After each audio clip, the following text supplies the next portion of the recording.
सोलापूर लोकसभा महाविकास आघाडीचे उमेदवार प्रणिती शिंदे या मोहोळ दौऱ्यावर असताना ही निवडणूक लोकशाही वाचवण्यासाठी महत्त्वाची आहे. तसेच मागील 10 वर्षा काळात मतदारांना अनेक समस्यांना तोंड द्यावे लागले आहे. त्यांच्या समस्या जाणून घेण्यासाठी मी आपल्यापर्यंत आले असून यावेळेस काँग्रेसला निवडून द्या आणि आपल्या समस्या अडीअडचणी नाही सोडवल्या तर माझे कान पकडा, अशा शब्दात महाविकास आघाडीचे उमेदवार आमदार प्रणिती शिंदे यांनी मतदारांना आवाहन केले. त्यांनी मोहोळ तालुक्याचा दौरा केला. या दौऱ्यात त्या बोलत होत्या. सर्व निवडणुकीचा फायदा करीत आहे आणि काँग्रेस पक्ष असेल, शिवसेना असेल, उद्या पाण्याचा सोबत राष्ट्रवादी काँग्रेस असेल, शरद पवार साहेब गट, आम्ही तळागाळातले पक्ष आणि आम्ही महाविकास आघाडी एकत्र लोकांसाठी आलो.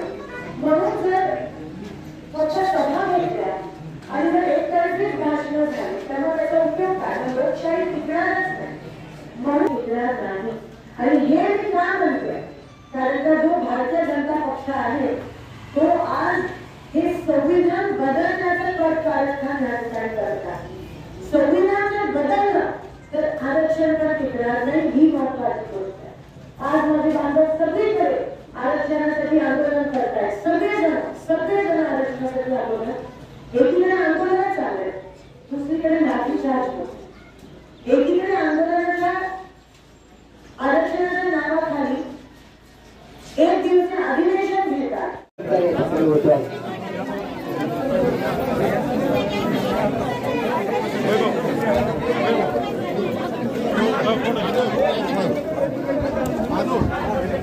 दररोज वेगळं समोर बघा.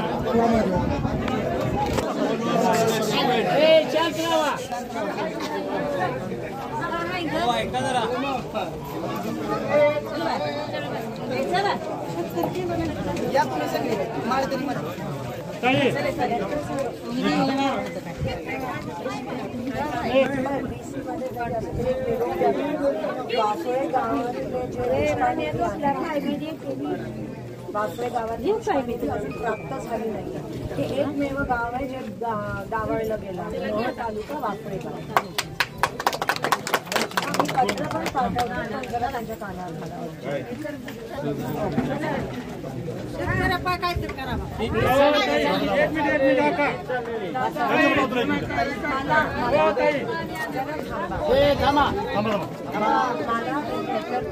त्यांच्या ग्रामपंचायत ठराव लागेल आणि त्याच्यावर मी पत्र आज मी करून घेते, पण तरी रेकॉर्डमध्ये